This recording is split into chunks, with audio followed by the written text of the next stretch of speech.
Hey guys, welcome back to Andy's Dinosaur Reviews, and today we are back with another brand new Mattel Jurassic World Rebirth release. As you can see, we begin taking a look at the second wave already of Frenzy Packs. This is the Archaeornithomimus, and this is a very cool dinosaur for many reasons, but it's specifically very cool because it actually was mentioned in Jurassic World. Claire mentions its name, but we never actually see one in any of the films. I don't know if it was ever actually meant to be on the island or not. I don't know enough about, what species were actually at Jurassic World, but she does mention the species by name at one point, so that's kind of cool. But it's also cool because it's a species I don't have in my collection at all, so that's also really neat. The figure was actually sent to me by my good buddy Eric. He was kind enough to hook me up with this one as well as all of the other figures from this wave pretty much, and he goes by the name BattleHornet_127 on Instagram, so I do have to give a nice massive shout out and a thank you to him for helping me yet again with another round of incredibly cool Jurassic World Rebirth figures. But again, the figure does look really nice as far as the sculpt goes. It's pretty fun to see a feathered dinosaur in the Mattel line, as we don't get too many.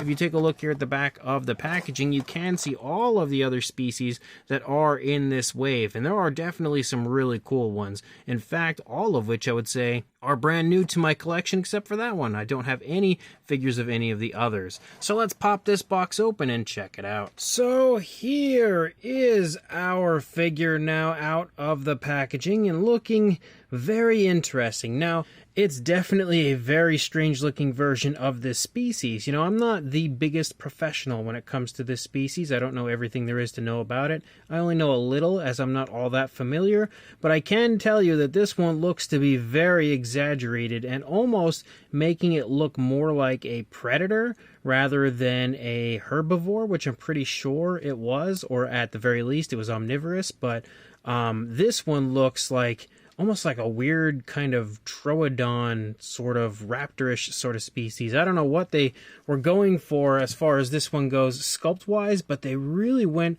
quite exaggerated overall. And straight away, one thing I think the species would look much closer in all reality to like a Gallimimus or a Struthiomimus or something like that. So obviously it's a very different look that they've created for this one. Also, another thing is that it would have a beak, and this one doesn't really look to have a beak. And, I guess in the overall grand scheme of things in Jurassic World, it could look quite different because a lot of the dinosaurs in Jurassic World look quite different from what they should. But another thing that, instantly I'm noticing is there are teeth on the inside of the mouth of this one, and I don't believe this dinosaur had teeth at all, actually. That's not uncommon for Mattel to include teeth on species that don't have teeth, like they do with their Pteranodon and, quite a few other pterosaurs. But this one, first of all, not only should it not have teeth as far as I'm aware, the teeth look very weird. You can see the teeth are just kind of painted, kind of onto and sculpted onto the side of the tongue, which is super weird. The tongue is sculpted nicely. My camera doesn't want to focus anymore. But you can see the tongue is sculpted fairly decently, but the teeth are just kind of like painted up onto the side of the tongue, which is super weird. And the teeth on the upper side are big and bulky, which don't really look that great. There is a pinkish tone there for the skin, kind of when you open the mouth, the skin's stretching. But overall, I would say the entire inside of the mouth is pretty strange, especially for this species. Another thing that this dinosaur is really quite known for is having long, slender legs, and we don't really have that going on with the figure either. So, overall, it's very strange when it comes to its design. I will say, though, that the actual fine detail for the figure does look good for what they were going for. Like, the scales look really nice and crisp here on the face. A good bit of variation to the different types of scales. You can even see it smooth out, almost looking beak-like as you lead out there toward the tip of the snout. We can see the nostrils, which for some reason are gigantic. We can also see a nice green big eye and a nice slit-like sort of pupil with a black. The entire head sculpt, I would say, does not look at all like what this species' head should look like, but again, Mattel often kind of goes exaggerated with their figures.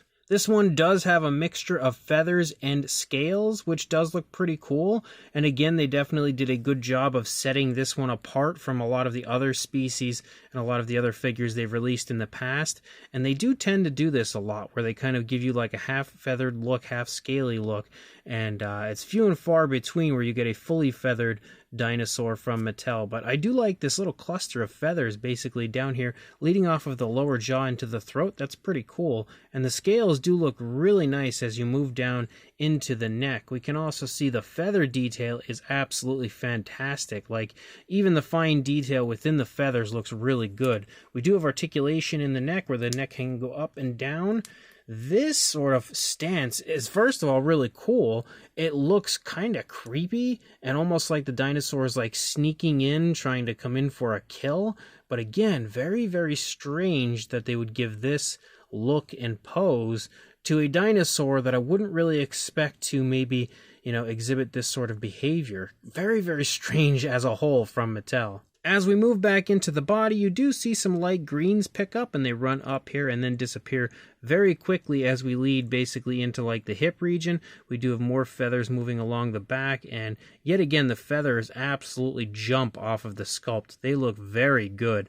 Moving down into the arm, you can get a good sense of the musculature, and the feathers on the back of the arm look great. Like, I love how they're just kind of wavy and all over the place, looking very lifelike, very realistic, and not, fabricated, I guess you could say. Like, it doesn't look all uniform and generic. It looks very lifelike, which is a huge plus. And the scales, again, look great as you move down through the arm. The fingers as well look really good as you move down as far as the scoots down the fingers. And then we've got some massive claws here for the dinosaur. Again, not exactly, actually none of the what we have going on here is what I would expect for this species, but the claws at least do look cool. They'll definitely capture the attention of, whatever kid walks through the aisle and sees this one because of those claws, unpainted claws no less.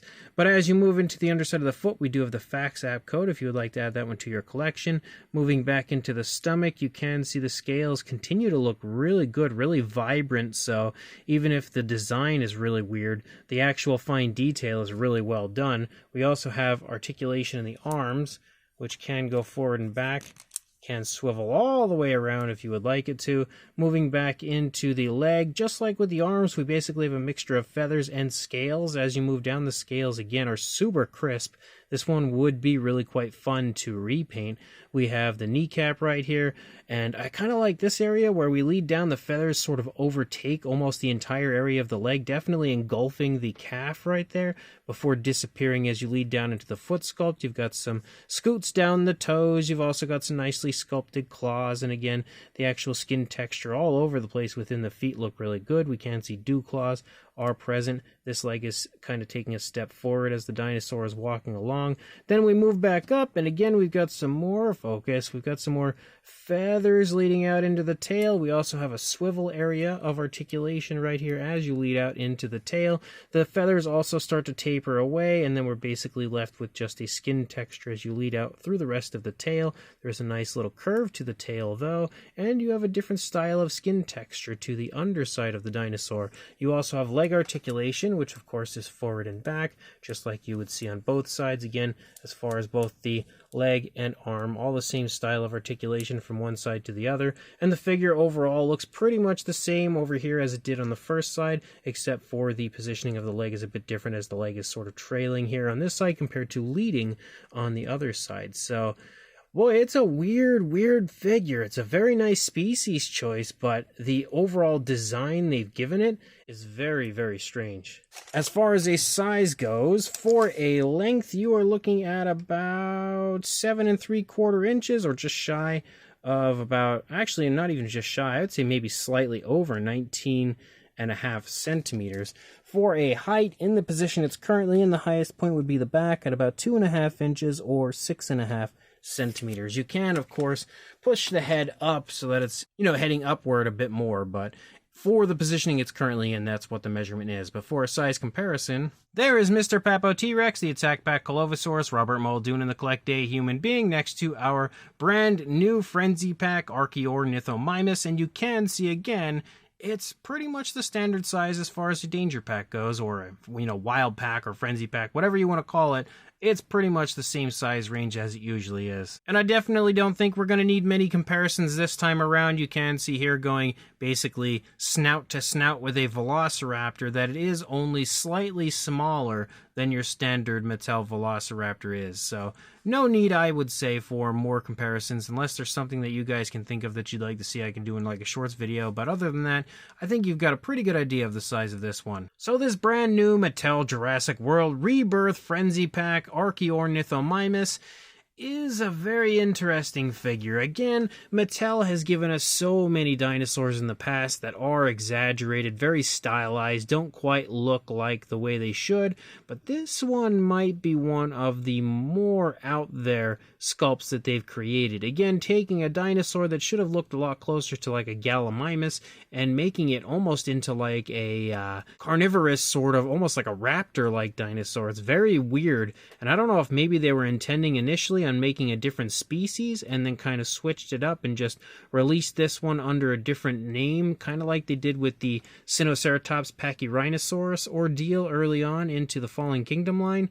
But I feel like they had to have been going for something different other than what we actually got, because the overall appearance of this one, as far as I'm aware, is very far off from what the dinosaur should actually look like. Again, that said, it is still a really cool looking figure. Like, sculpt wise, it's really well done. Definitely sports some very impressive detail, and the feather detail on this is absolutely fantastic. By far some of the best feather detail we've seen from Mattel. The pose is also pretty cool. Again, how it's kind of crouched, but not really cool in the grand scheme of things when you think of what species it is, but for like some sort of predatory dinosaur, it does look pretty cool. The paint apps, though, are super lame. They're very lackluster, and, you know, they really didn't try hard at all when it comes to the paint apps of this one, and in fact, there's very little paint to be found on the figure as a whole, and the inside of the mouth is super weird. Everything about that is just really weird. It does have a little articulation, though, I guess, which is fun.